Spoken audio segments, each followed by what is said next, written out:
അസ്സലാമലൈക്കും. എല്ലാവർക്കും സുഖമല്ലേ? സുഖമായിരിക്കണമെന്ന് വിശ്വസിക്കുന്നു.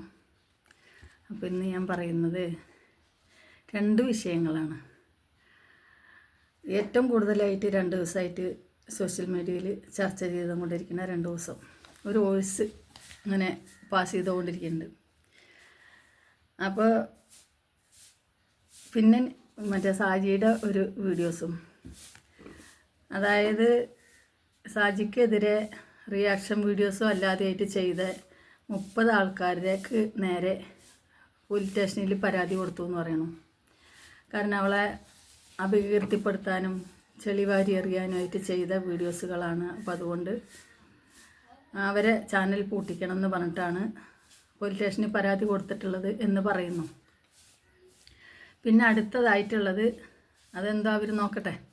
അടുത്തതായിട്ടുള്ളത് മറ്റേ ഡൽഹിയിലെ മലയാളി അസോസിയേഷൻ, അതായത് Delhi world Malayali association president Rama madam എന്ന് പറഞ്ഞൊരു മാഡം ഒരു വോയിസ് വെളിയിൽ വിട്ടിട്ടുണ്ട്.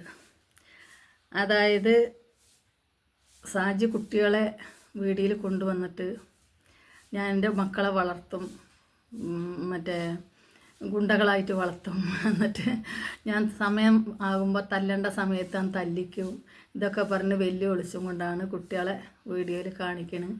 അപ്പോൾ ഇതൊന്നും സമൂഹത്തിന് കൊടുക്കുന്ന നല്ല മെസ്സേജ് അല്ല. 100-150 ആൾ കാണുന്നുണ്ടെങ്കിൽ അതിൽ ഒരു 50 ആളെങ്കിലും ഈ വാക്കുകൾ സ്വീകരിക്കുകയാണെങ്കിൽ അവരും അതിലേക്ക് പോയാൽ അപ്പോൾ സമൂഹത്തിന് ദോഷം ചെയ്യുന്ന തരത്തിലുള്ള വീഡിയോസാണെന്നാണ് മാഡം പറയുന്നത്. അപ്പോൾ ഡൽഹിയിൽ അവരുടെ ഒരു സോഷ്യൽ സംഘടനയുണ്ടെന്ന് പറയണം. ആ സംഘടന സുപ്രീം കോടതിയിലേക്ക് പരാതിയുമായി പോകാനാണ് അവരുടെ സംഘടനകൾ കുറേ ആളുകളെ കൂട്ടിയിട്ടുണ്ടെന്ന് പറയണം, കുറേ ആളുകളുണ്ടെന്ന് പറയണം. അപ്പോൾ നമുക്ക് ഇതിൽ പറയാനുള്ളത്, എനിക്കിതിൽ പറയാനുള്ളത് എന്താ വെച്ചെങ്കിൽ, എൻ്റെ ഒരു സഹോദരനോട് പറയണ മാതിരി എനിക്ക് സാജിനോട് തന്നെ പറയാനുള്ളത്. കാരണം നമ്മൾ കുടുംബത്തിൻ്റെ കാര്യങ്ങളൊക്കെ എടുത്ത് സോഷ്യൽ മീഡിയയിൽ ഇടുന്ന കാരണം കൊണ്ടാണ് റിയേഷൻകാർ അതെടുത്ത് ചെയ്യുന്നത്. നമ്മളതിട്ടില്ലായിരുന്നെങ്കിൽ ഈ 30 ആൾക്കാർക്കും അത് പറയാനുള്ളൊരവസരം ഉണ്ടാകുമായിരുന്നില്ല. നമ്മളാണ് ആ അവസരം ഉണ്ടാക്കി കൊടുത്തത്. പിന്നെ കുടുംബം എന്ന് പറഞ്ഞാൽ പല പ്രശ്നങ്ങളും ഉണ്ടാവും. കൂടുമ്പോൾ കുടുംബം എന്നാണ് നിൽക്കുന്നത്. എല്ലാവരും തല്ലിപ്പിരിച്ചു വിട്ടാൽ നമുക്ക് കുടുംബമാകില്ല. അപ്പോൾ എൻ്റെ ഒരു സഹോദരനോട് പറയുന്ന മാതിരിയാണ് ഞാൻ പറയുന്നത്, എൻ്റെ ഒരു മകളോട് പറയുന്ന മാതിരി. സാജിയുടെ മറ്റേതുണ്ടല്ലോ, എന്താണ് ക്രീം, പേരും കൂടി തൊള്ളയിൽ വരില്ല, ആ ക്രീമിനെ കുറിച്ചും ഞാൻ ചെയ്തിട്ടുണ്ട്. അത് സാജിയുടെ ക്രീം എന്നല്ല, ഇങ്ങനത്തെ ക്രീം വാങ്ങി തേച്ച ഒരാളുടെ അനുഭവമാണ് ഞാൻ പറഞ്ഞത്. അപ്പോൾ നമ്മളെ മക്കളെ വളർത്താൻ വേണ്ടി നമ്മൾ പല ജോലികളും ചെയ്യും, കച്ചവടം ചെയ്യും, ക്രീമിൻ്റെ ചെയ്യും, എല്ലാം ചെയ്യും. പക്ഷെ അത് സമൂഹത്തിന് ദോഷം വരുന്നതാണെങ്കിൽ എല്ലാവരും അത് പറയും, അത് പറയാതിരിക്കില്ല. പിന്നെ സാജി എന്ന് പറയുന്ന കുട്ടി ഫസ്റ്റ് വീഡിയോസ് തുടങ്ങിയത് വളരെ പാവപ്പെട്ടൊരു കുട്ടിയായിട്ടായിരുന്നു. നിനക്കും നിൻ്റെ 5 മക്കൾക്കും ഈ കേരളത്തിൽ നിന്ന് കിട്ടിയ അത്ര ഒരു സപ്പോർട്ട് വേറെ എവിടെ നിന്നും കിട്ടിയിട്ടുണ്ടാവില്ല. കാരണം കേരളത്തിലാണ് നീ ജീവിക്കുന്നത്, അതുകൊണ്ടാണ്. അപ്പോൾ അത്രയൊരു സപ്പോർട്ട് വേറെ എവിടെയും നിനക്ക് കിട്ടുന്നുണ്ടാവില്ല, കിട്ടുമില്ല. അപ്പോൾ അങ്ങനെയുള്ള മനുഷ്യന്മാരെ, നിന്നെ സ്നേഹിക്കുന്ന ഒരുപാട് ജനങ്ങൾ ഇന്നും ഉണ്ട്. അപ്പോൾ നീ കൂടുതൽ ആരോടും വെല്ലുവിളി നടത്താതെ, കാരണം വെല്ലുവിളിച്ച് കഴിഞ്ഞാൽ നമ്മൾക്കതിനുള്ള കഴിവ് വേണം, അതില്ല. ഇപ്പോൾ നീ ഇരിക്കുന്ന വീട്ടിൽ തന്നെ നിൻ്റെന്ന് പറഞ്ഞ സ്വന്തമായൊരു വീടല്ല. 2 ലക്ഷം രൂപ തന്നാൽ ഞാൻ എൻ്റെ ഈ വീട്ടിൽ നിന്ന് ഇറങ്ങിക്കൊടുക്കുക എന്നാണ് നീ പറയണത്. അപ്പോൾ നിനക്ക് സ്വന്തമായിട്ട് വീടില്ല എന്നുള്ളത് എല്ലാവർക്കും അറിയാം. പിന്നെ മലപ്പുറത്തുള്ളൊരു സഹോദരി നിനക്ക് വീടിന് വേണ്ടി, നമുക്ക് സാജിക്ക് വീടിന് വേണ്ടി 500 രൂപ വെച്ച് കൈകോർക്കാം എന്നൊരു വീഡിയോ ഞാൻ കണ്ടിരുന്നു. ഞാൻ മുമ്പത്തെ ഒരു വീഡിയോയിൽ ഞാനത് പറഞ്ഞിട്ടുണ്ട്. അപ്പോൾ അതുകൊണ്ട് വെല്ലുവിളിക്കാതെ ജീവിക്കാൻ വേണ്ടി ആ മക്കളെ കൊണ്ടും അനാവശ്യമായ വാക്കുകൾ ഫോൺ ചെയ്തോ മറ്റുള്ളവരെ വിളിപ്പിക്കാതെ, അതായത് ഞാൻ പറയുന്നത് എന്താണെന്ന് വെച്ചാൽ, നമ്മൾ ഒറ്റപ്പെട്ട് ജീവിക്കുന്ന ആൾക്കാരാവുമ്പോൾ നമുക്ക് ഒരുപാട് ക്ഷമിക്കാനും സഹിക്കാനും കഴിയണം. നീ ഒരുപാട് ക്ഷമിച്ചിട്ടുണ്ട്, ഇല്ല എന്നല്ല ഞാൻ പറയുന്നത്. പക്ഷേ ഇത് സോഷ്യൽ മീഡിയ ആണ്. അപ്പോൾ ഇതിൽ നമ്മൾ ചിലപ്പോൾ സത്യം പറഞ്ഞാലും അത് സത്യമല്ലാതെ വരും, നുണ പറഞ്ഞാൽ അത് സത്യമായിട്ട് വരും. അങ്ങനെയൊക്കെ ഉള്ള ഒരു സോഷ്യൽ മീഡിയ ആണിത്. അപ്പോൾ ഇതിലൊന്നും കൂടുതലായിട്ട് നീ ഒന്നും പറയാതെ വെല്ലുവിളിക്കാതിരിക്കുക. വെല്ലുവിളിച്ചുകൊണ്ട് നീ ചെയ്ത വീഡിയോസുകൾ നീ പറ്റുമെങ്കിൽ, എൻ്റെ ഒരു അറിവ് വെച്ച് പറയണേ, പറ്റുമെങ്കിൽ നീ അത് റിമൂവ് ചെയ്യുക. കാരണം എന്താണെന്ന് വെച്ചെങ്കിൽ ഇങ്ങനെയുള്ള സുപ്രീം കോടതി വരെയൊക്കെ ഈ കേസുകളൊക്കെ പോയി കഴിഞ്ഞാൽ പൊന്നുമോൾക്ക് അതിൻ്റെ പുറകെ നടക്കാനോ മക്കളെ കാര്യം നോക്കാനോ ഒന്നും നിനക്ക് പറ്റൂല. അപ്പോൾ അതുകൊണ്ട് നമ്മൾക്ക് വാശിയും വൈരാഗ്യവും ഒക്കെ ഉണ്ടാവും മനസ്സിൻ്റെ ഉള്ളിൽ. അതെല്ലാം നമ്മളുടെ മക്കൾ വളർന്ന് ഒരു സ്ഥാനത്ത് എത്തുന്നത് വരെ അതെല്ലാം നമ്മൾ മനസ്സിൽ ഒതുക്കി വെക്കണം. കാരണം എന്താണെന്ന് വെച്ചെങ്കിൽ നീ തന്നെ പറയുന്നുണ്ട്, ജീവിക്കാൻ വേണ്ടി നെട്ടോട്ട് ഓടുകയാണ്, എൻ്റെ മക്കളെ വളർത്താൻ വേണ്ടി ഞാൻ നെട്ടോട്ട് ഓടുകയാണെന്ന് നീ പറയുന്നുണ്ട്. എനിക്ക് നിന്നോട് വാശിയോ വൈരാഗ്യം ഉണ്ടായിട്ടല്ല ഞാൻ ആ ക്രീമിൻ്റെ ഇത് ചെയ്തത്. കാരണം അത് ചെയ്യാൻ കാരണം ഇങ്ങനെ ഈ ക്രീം തേച്ചിട്ട് ഇങ്ങനെ ഒരു അനുഭവം ഉണ്ടായി എന്നുള്ളതാണ് ഞാൻ പറഞ്ഞത്. അത് ഞാൻ മാത്രമല്ല, ഒരുപാട് ആൾക്കാർ ഇപ്പോൾ എടുത്ത വീഡിയോസ് ചെയ്തിട്ടുമുണ്ട്. ഇപ്പോൾ അത് അതിൻ്റെ പേരും പറഞ്ഞുകൊണ്ട് തന്നെയാണ് ഈ സുപ്രീം കോടതിയിലേക്ക് പോകാൻ പോണത്. അപ്പോൾ നമ്മളെ മക്കളെ നമ്മളെ വീട്ടിൻ്റെ അകത്ത് നിന്ന് വിളിക്കണ മാതിരിയല്ലേ അനാവശ്യങ്ങൾ പൊതുസമൂഹത്തിൽ വന്ന് വിളിച്ചു കഴിഞ്ഞാൽ ചിലപ്പോൾ എല്ലാവരും അത് അക്സെപ്റ്റ് ചെയ്യണമെന്നില്ല. ചിലവർ അതിന് നേരെ പ്രതികരിക്കും. റിയാക്ഷൻ വീഡിയോ ചെയ്യുന്നവർ അതെടുത്ത് റിയാക്ഷൻ വീഡിയോ ചെയ്യും. അത് കഴിഞ്ഞിട്ട് നമ്മൾ അതിന് നേരെ കേസിന് പോയിട്ടോ മറ്റുള്ളത് പറഞ്ഞിട്ടോ കാര്യം ഉണ്ടാവില്ല. കാരണം എന്താണെന്ന് വെച്ചെങ്കിൽ ആണുങ്ങളായ യൂട്യൂബർമാർ, പെണ്ണുങ്ങളും ചെയ്യുന്നുണ്ട് റിയാക്ഷൻ, ഇല്ല എന്നല്ല, പക്ഷെ പെണ്ണുങ്ങൾ കുറവാണ് റിയാക്ഷൻ ചെയ്യുന്നത്, ആണുങ്ങളാണ് കൂടുതൽ. അപ്പോൾ അവർക്ക് കുടുംബത്തിൻ്റെ അകത്ത് നിന്ന് പുറത്ത് വന്ന് എവിടെ പോകാനും ഏത് നേരത്ത് തിരിച്ചു വരാനും ഉള്ളൊരു സ്വാതന്ത്ര്യമുണ്ട് നമ്മളെ നാട്ടിൽ. പക്ഷെ നമ്മൾക്ക് അങ്ങനെ നടക്കാൻ പറ്റില്ല, നമ്മൾ സ്ത്രീകളല്ലേ.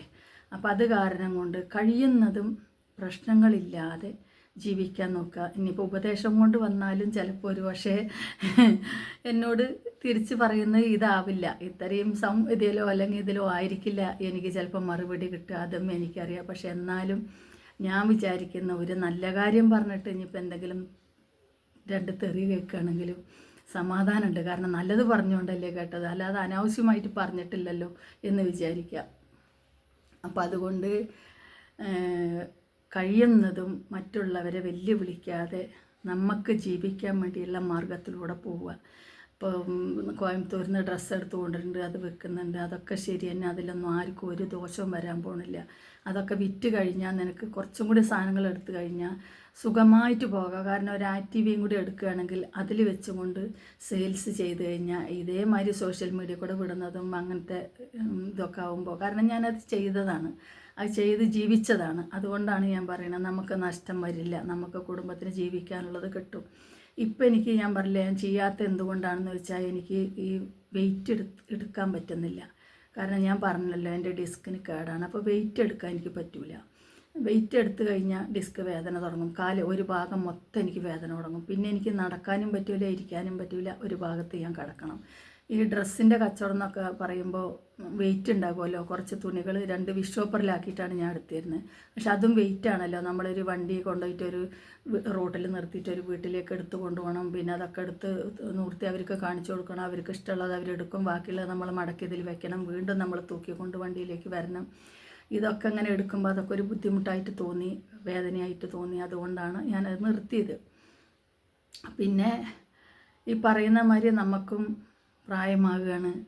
അപ്പോൾ കഴിയുന്നതും നല്ല വാക്കുകൾ പറഞ്ഞു കൊടുക്കാം, നമ്മളെക്കൊണ്ട് കഴിയുന്നത് എന്നാണ് വിചാരിച്ചിട്ടാണ് ഞാനിങ്ങനെ ഒരു വീഡിയോ ചെയ്യുന്നത്. അപ്പോൾ സുപ്രീം കോടതിക്കൊക്കെ ഒരു സംഘം ആളുകൾ നിൻ്റെ വീഡിയോസൊക്കെ എടുത്തിട്ട് പോകുക എന്ന് പറഞ്ഞു കഴിഞ്ഞിട്ടുണ്ടെങ്കിൽ നമ്മളെ നാട്ടിൽ നമ്മളെ അടുത്തുള്ള ഒരു പോലീസ് സ്റ്റേഷനിൽ പോയിട്ട് നമ്മളൊരു പെറ്റീഷൻ കൊടുക്കുന്ന മാതിരി ആവില്ല സുപ്രീം കോടതിയിലൊക്കെ പോകുക എന്ന് പറയുമ്പോൾ. അതൊക്കെ നമ്മളെ കേരളത്തിൻ്റെ ഏറ്റവും അവസാനമുള്ള ഒരിതാണ്. അപ്പോൾ ഈ യൂട്യൂബ് വരുമാനം തന്നെ നിൽക്കാനുള്ളൊരു സാധ്യത അതിലുണ്ട്. അപ്പോൾ നമ്മൾ വെല്ലുവിളിച്ചുകൊണ്ട് നമ്മളെ ആഹാരത്തിന് കിട്ടുന്ന ഇത് നമ്മളായിട്ട് തന്നെ മുടക്കരുത്. അതായത് നമ്മൾ വെല്ലുവിളിച്ചാൽ മറ്റുള്ളവർക്ക് വൈരാഗ്യം കൂടും. വൈരാഗ്യം കൂടുമ്പോൾ കുറേ ആൾക്കാർ, നിന്നെ സ്നേഹിക്കുന്ന ആൾക്കാർ ഇപ്പോഴും ഉണ്ട്, സഹതാപമുള്ളവരും സ്നേഹിക്കുന്നവരും ഒക്കെ ഇപ്പോഴും ഉണ്ട്. പക്ഷേ ഇതുമാതിരിയുള്ള വെല്ലുവിളികൾ കേൾക്കുമ്പോൾ ഏത് സഹതാപമുള്ളവർക്കും ചിലപ്പോൾ മനസ്സ് പതറിപ്പോവും. കാരണം അത്രയും ജനങ്ങളെ നിന്ന് വെല്ലുവിളിക്കല്ലേ. അതുകൊണ്ട് അപ്പോൾ അതിൽ കഴിവുള്ളവരുണ്ടാവും, അവരതെടുത്ത് കൈകാര്യം ചെയ്യും. അപ്പോൾ അത് നിന്നെ കൊണ്ട് താങ്ങാൻ കഴിയില്ല. അപ്പോൾ നമ്മളെ മക്കൾക്ക് വേണ്ടി നീ മക്കളെ ജീവിക്കാനും നിനക്ക് ജീവിക്കാനും വേണ്ടിയാണ് ഇങ്ങനെ ഒരു സോഷ്യൽ മീഡിയയിൽ നീ വന്നത്. അതിൽ നിന്ന് റീച്ചായി വരുമാനം കിട്ടാൻ തുടങ്ങി. ആ വരുമാനം വെച്ചുകൊണ്ട് സന്തോഷത്തോടെ ജീവിക്കുക. ആരോ എന്തോ പറഞ്ഞിട്ട് പോട്ടെ, ആരോ എന്തോ പറഞ്ഞിട്ട് പോട്ടെ. റിയാക്ഷൻ നമ്മളൊരു വീഡിയോസ് എടുത്തിടുമ്പോഴാണ് അതിൽ റിയാക്ഷൻ വരുന്നത്. അതുവരെ നിനക്കൊരു റിയാക്ഷനും അങ്ങനെ വന്നിരുന്നു. പക്ഷെ നീ ഓരോ പൊട്ടത്തരങ്ങൾ നീ പറഞ്ഞതുകൊണ്ടാണ് നിനക്ക് കൂടുതൽ റിയാക്ഷൻ വന്നത്. അത് കഴിഞ്ഞ് പിന്നെയും നീ വയനാട്ടിലത്തെ പോക്കും ഇതൊക്കെ കഴിഞ്ഞപ്പോഴും നിനക്ക് സമാധാനമായിട്ട് വീണ്ടും നീ സമാധാനപരമായി വന്നതാണ്. വീണ്ടും ഈ വെല്ലുവിളിയൊക്കെ വന്നപ്പോഴാണ് ഇതുമാതിരിയുള്ള റിയാക്ഷൻ വീഡിയോകൾ കൂടുതൽ വരാൻ തുടങ്ങിയത്. അതുകൊണ്ട് പൊന്നുമോളൊരു കാര്യം ചെയ്യണം, വെല്ലുവിളിച്ചുകൊണ്ട് മക്കളെ മുമ്പിലിരുത്തിക്കൊണ്ട് അങ്ങനെയുള്ള വീഡിയോസുകൾ ഇടരുത്. നിനക്ക് ദേഷ്യം ഉണ്ടാകാം, പകയുണ്ടാകാം, സ്വാഭാവികമാണ്, നമുക്ക് മനസ്സിലാകും. പക്ഷേ ഇങ്ങനെയൊക്കെ ചെയ്ത് കഴിയുമ്പോൾ ഇതിന് കൂടുതൽ ആൾക്കാർ ഇതിലേക്ക് ഇറങ്ങിയാൽ നിൻ്റെ യൂട്യൂബ് പൂട്ടിക്കഴിഞ്ഞാൽ നിനക്ക് പിന്നെ ആ വരുമാനം ഇല്ലാതെയാവും. അതുകൊണ്ട് നീ ഒരു വീഡിയോസിൽ പറഞ്ഞത് ഞാൻ കേട്ടതാണ്. കാരണം ഒരു ഷോപ്പിംഗ് മാളിലൊക്കെ പോയി നിന്നിട്ടുണ്ടെങ്കിൽ കൂടി വന്ന 250-300 റുപ്യ കിട്ടുള്ളൂ. 2 നേരം ബസ്സിനുള്ള പൈസയും കൊടുത്താൽ പിന്നെ എൻ്റെ മക്കൾക്ക് ചിലവിന് എന്താ കിട്ടുക എന്നതൊക്കെ ഞാൻ പഴയ വീഡിയോ മുതൽ നിൻ്റെ വീഡിയോ ഞാൻ കാണുന്ന ആളാണ്. അപ്പോൾ അങ്ങനെയുള്ള ഒരു അവസരത്തിൽ ഈ ഒരു വരുമാനം കൂടി നിന്ന് പോയിട്ടുണ്ടെങ്കിൽ എന്താകും എന്നുള്ളത് ആലോചിക്കുക. കാരണം സുപ്രീം കോടതിയിലൊക്കെ പോയി അവരൊക്കെ എല്ലാം അരിച്ച് പെറുക്കി നോക്കും. ആര് ചെയ്താണെങ്കിലും, ഞാൻ ചെയ്തതാണെങ്കിലും നീ ചെയ്തതാണെങ്കിലും മറ്റൊരാൾ ചെയ്താണെങ്കിലും, ഇപ്പോൾ ഇവർക്കൊരു സംഘടനയുണ്ടെന്ന് പറഞ്ഞാൽ അവർ ആ സംഘടനയുടെ സഹായത്തോടെ പോകണം. പക്ഷെ നിനക്ക് ആരും ഉണ്ടാവില്ല. അത് കാരണം കൊണ്ട് നീ വെല്ലുവിളിച്ചുകൊണ്ടുള്ള വീഡിയോസ് ഇടരുത്. സമൂഹത്തിനെ വെല്ലുവിളിച്ചുകൊണ്ട് നീ വീഡിയോസ് ഇടരുത്. വീഡിയോ ഇടാതിരിക്കുന്നതാണ് നിനക്ക് നല്ലത് എന്നെനിക്ക് തോന്നുന്നു. എനിക്കറിയാവുന്ന ഒരു ഇതിൽ ഞാൻ പറഞ്ഞു തന്നാണ് കേട്ടോ. ഇനി എന്തെങ്കിലും തെറ്റുണ്ടെങ്കിൽ എന്നോട് പൊറുക്കണം. കാരണം എന്താണെന്ന് വെച്ചെങ്കിൽ നമ്മളെ വാക്കുകൊണ്ട് ആരെങ്കിലും ഒരു വാക്ക് കേൾക്കുകയാണെങ്കിൽ അത് നല്ലതല്ലേ എന്ന് വിചാരിച്ചിട്ടാണ് ചെയ്യുന്നത്. കാരണം നമ്മൾ ഇപ്പോൾ ഇത്രയും റീച്ച് നിനക്കാവാനുള്ള കാരണം തന്നെ ഈ റിയാക്ഷൻകാരാണ്. അത് നിനക്കറിയാമല്ലോ. അപ്പോൾ അതുകൊണ്ട് വെല്ലുവിളിച്ചുകൊണ്ടുള്ള വീഡിയോസുകളൊന്നും ഇടല്ലേ. നീ ഗുളികയും മരുന്നും കഴിക്കുന്ന ആളാണ്, നിനക്ക് വയ്യാത്ത ആളാണ്, 5 മക്കളുള്ളതാണ്, കുടുംബത്തിൻ്റെ 2 കുടുംബത്തിൻ്റെയും സപ്പോർട്ട് നിനക്കില്ലാത്തതാണ്. അപ്പോൾ നീ ഒരാൾ വേണം ഇതിന് നടക്കാൻ, ചെയ്യാൻ, അവറ്റങ്ങൾക്ക് തിന്നാൻ കൊടുക്കാൻ, ഡ്രസ്സ് എടുത്ത് കൊടുക്കാനൊക്കെ. നീ ഒന്ന് ആലോചിച്ച് നോക്ക്. ഈ സുപ്രീം കോടതി അവിടെ ഇവിടെയൊക്കെ നടന്ന് ഇവർ കേസുമായിട്ട് മുന്നോട്ട് പോയി കഴിഞ്ഞിട്ടുണ്ടെങ്കിൽ നിനക്ക് എന്തെങ്കിലും മാനസിക സംഘർഷം, വിഷമം ഇനിയും കൂടുതൽ വന്ന് നിനക്ക് പുറത്തിറങ്ങാൻ പറ്റാതെ ഒരു അവസരം വന്നാൽ വയ്യാണ്ടായിട്ടോ, അല്ലാതെ ഉള്ളതല്ല ഞാൻ പറയുന്നത്. നിന്നെക്കൊണ്ട് ആവതില്ലാതെ നീ പുറത്തിറങ്ങാൻ പറ്റായിരുന്നു. ഈ മക്കളെ ജീവിതം 5 എണ്ണം ഉണ്ട്. അപ്പോൾ അത് കാരണം കൊണ്ട് ആ 5 കുട്ടികളെ നീ നോക്കേണ്ട ആളാണ്. അപ്പോൾ നമ്മളുടേതായ ശൈലിയിൽ നമ്മൾ വീഡിയോസ് ഇടുക. വെല്ലുവിളിക്കല്ലേ. വെല്ലുവിളിച്ച് കഴിഞ്ഞാൽ പലർക്കും പലതും തോന്നും. അവർക്ക് കയ്യിൽ കാശുള്ളവരായിരിക്കാം. അപ്പോൾ അതുകൊണ്ട് അവരതിന് നടപടി എടുക്കാൻ പോയിട്ടുണ്ടെങ്കിൽ നിന്നെക്കൊണ്ട് അതിനെത്തുമെന്ന് എനിക്ക് തോന്നിയില്ല. അപ്പോൾ അതുകൊണ്ട് അങ്ങനെ വെല്ലുവിളിച്ച് വീഡിയോ ഇടല്ലേ എന്നുള്ളൊരു ഇത് പറയുകയാണ് ഞാൻ നിൻ്റെ അടുത്ത്. കേൾക്കാൻ ഇഷ്ടമുണ്ടെങ്കിൽ കേൾക്കാം, ഇല്ലെങ്കിൽ കേൾക്കണ്ട. ഒരു ഉമ്മയായോ ഒരു താത്തയായോ എങ്ങനെ വേണമെങ്കിലും നിനക്ക് കരുതാം. ഞാൻ അങ്ങനെ വിചാരിക്കുന്നുള്ളൂ നിന്നെ. കാരണം ഒരു അനിയത്തി അല്ലെങ്കിൽ എൻ്റെ ഒരു മോള്. അപ്പോൾ അത് കാരണം കൊണ്ട് നീ വെല്ലുവിളിച്ച് വീഡിയോ ഇടല്ലേ സാജി. നിന്നോട് ഞാൻ താഴ്മയായി പറയുകയാണ്. കാരണം നിൻ്റെ മക്കളും നീയും സുഖമായിട്ട് ജീവിക്കണം എന്നുള്ള ഉദ്ദേശമാണ്. നാളെ ഒരു പ്രശ്നത്തിൽ നിങ്ങൾ പോയി പെടാതെ എവിടെയെങ്കിലും ഒരു ചെറിയ വീട്, ഒരു 2 സെൻറ്റ് സ്ഥലം വാങ്ങി ഒരു വീട് വെച്ച് അതിൻ്റെ അകത്ത് കയറിയിരുന്ന് നിങ്ങൾക്ക് ജീവിക്കാനുള്ളൊരു മാർഗ്ഗമാവുന്നത് വരെ ആരും വെല്ലുവിളിച്ച് വീഡിയോ ഇടല്ലേ. അപ്പോൾ ഇത്രയേ ഉള്ളൂ. ഞാൻ പിന്നെ കൂടുതലൊന്നും ഞാൻ പറയുന്നില്ല. എനിക്ക് വിഷമമുണ്ട് ഈ പറച്ചിലും കേൾക്കലും വീഡിയോകളെല്ലാം കാണുമ്പോൾ. പക്ഷേ അത് അപ്പോഴും ഞാൻ ഓർക്കും, നമ്മളെ വായിന്നൊരു വാക്ക് വീണ് പോയത് കൊണ്ടാണല്ലോ മറ്റുള്ളവർക്ക് അതിനുള്ള സാഹചര്യം ഉണ്ടായത് എന്ന് വിചാരിക്കും. അതുകൊണ്ട് വെല്ലുവിളിക്കല്ലേ എന്ന് ഞാൻ വീണ്ടും പറയുന്നു. അപ്പോൾ ഇത്രയേ ഉള്ളൂ. ഞാൻ നിർത്തുന്നു. എല്ലാവർക്കും നല്ല ബുദ്ധി അള്ളാഹു നൽകട്ടെ. എല്ലാവർക്കും, എനിക്ക് ഉൾപ്പെടെ എല്ലാവർക്കും നല്ല ബുദ്ധി അള്ളാഹു നൽകട്ടെ. മറ്റുള്ളവരെ കഷ്ടപ്പാടും വേദനകളും മനസ്സിലാക്കട്ടെ, ദുരിതങ്ങളും മനസ്സിലാക്കട്ടെ. അങ്ങോട്ടും ഇങ്ങോട്ടുള്ള ചെളിവാരി എറിയിൽ നിൽക്കട്ടെ എന്നൊക്കെ വിചാരിച്ചുകൊണ്ട് അള്ളാഹുവിനോട് തേടിക്കൊണ്ട് നമ്മൾക്കെല്ലാം ഈമാനും മാഫിയത്തും ദീർഘായുസ് ഉണ്ടാവട്ടെ. മരിക്കുന്ന സമയത്ത് അള്ളാഹു ഈമാനോടുകൂടി നമ്മളെല്ലാം മരിപ്പിക്കട്ടെ. സമാധാനത്തിൽ ജീവിക്കാനുള്ളൊരു അന്തരീക്ഷം അള്ളാഹു നമ്മൾക്കെല്ലാവർക്കും നൽകട്ടെ എന്ന് പറഞ്ഞുകൊണ്ട് അസ്സലാമു അലൈക്കും. വീണ്ടും കാണാം ആയുസ്സോടെ ഉണ്ടെങ്കിൽ.